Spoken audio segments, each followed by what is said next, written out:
Resilience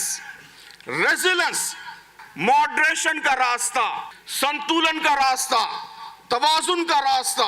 तारीख बताती है कि बास कौमें मुश्किलात में रेजिलेंस का सबूत देती हैं और उसके नतीजे में पहले से ज्यादा ताकतवर बनकर निकलती हैं। रेजिलेंस का मतलब क्या है कि आप अगर स्प्रिंग लें, स्प्रिंग को जोर से दबाएं तो क्या होता है, वो और कुव्वत से बाउंस बैक करता है।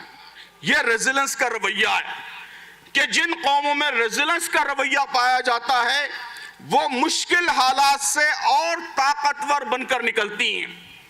अल्लाह तबारक व तआला अहले इस्लाम के लिए जो मुश्किल हालात पैदा करता है, कुरान के मुताले से यही मालूम होता है कि अल्लाह के सामने मकसद यही होता है कि वो उम्मत को और ताकतवर और पावरफुल बनाना चाहता है, उम्मत का कंट्रीब्यूशन और बढ़ाना चाहता है। फिरका परस्त ताकतें चाहती हैं कि आप इस मुल्क की तामीर में, यहाँ की तरक्की में दिलचस्पी न लें। मुश्किल हालात में रेजिलेंस का रवैया यह है कि हमारा कंट्रीब्यूशन बढ़ जाए, मुल्क के लिए हमारी खिदमत बढ़ जाएं। फिरका परस्त ताकतें चाहती हैं कि हम सिर्फ अपने मसाइल तक अपने आप को महदूद रखें।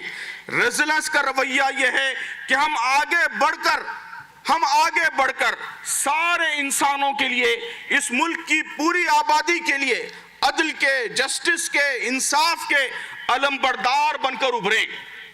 रेजिलेंस का रवैया यह है कि हम हालात को अपॉर्चुनिटी के रूप में देखें। जो चैलेंजेस हैं, जो मुश्किलात हैं, उसमें अल्लाह तबारक व तआला ने क्या मौके पोशीदा कर रखे हैं, क्या अपॉर्चुनिटीज पोशीदा कर रखी हैं, उसको हम देखें, ये नजर हम अपने अंदर पैदा करें। ये रेजिलेंस का रवैया है। कुरान मजीद में अल्लाह तबारक व तआला ने फरमाया है फ़इन्न मअल उसरि युस्रा, इन्न मअल उसरि युस्रा।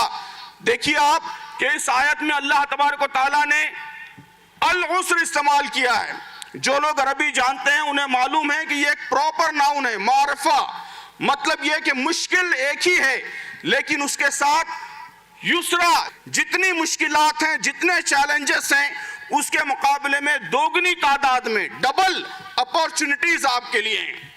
तो अजीज दोस्तों, रेजिलेंस का रवैया ये है कि इन मुश्किलात में हम अपॉर्चुनिटीज को देखें, मौके को देखें।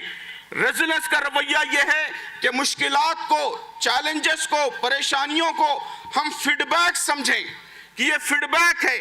इससे हमको मालूम होगा कि हमारी गलतियां क्या हैं, हमारी कमजोरियां क्या हैं, हमारी वीकनेसेस क्या हैं जिनको हमें दूर करना है। हम कैसे अपने रवैयों को बेहतर बना सकते हैं, हम कैसे आइंदा अपनी स्ट्रगल को और इफेक्टिव और मौसर और ज्यादा बेहतर बना सकते हैं। 70 वर्षों में जो कुछ हमने नहीं किया वो हम आइंदा करेंगे। हम अपने कामों को और बेहतर बनाएंगे और इफेक्टिव बनाएंगे और ताकतवर बनाएंगे। तो ये जो मुश्किलात की भट्टी दहकाई गई है वो इसीलिए दहकाई गई है कि आपको कुंदन बनाकर निकाला जाए ताकि आप अपना रोल, अपना किरदार इस मुल्क में और बेहतर तरीके से अंजाम दे सकें।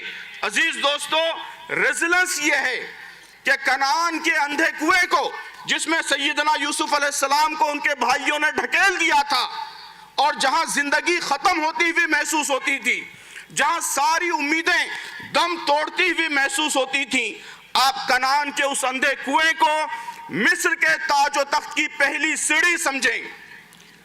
और उसके बाद सैयदना यूसुफ अलैहिस्सलाम को मिस्र की जेल में तवील अरसे तक कैद रहना पड़ा, जेल की जिंदगी बर्दाश्त करनी पड़ी। आप मिस्र की इस तवील कैद को मिस्र के ताज व तख्त की दूसरी सीढ़ी समझें।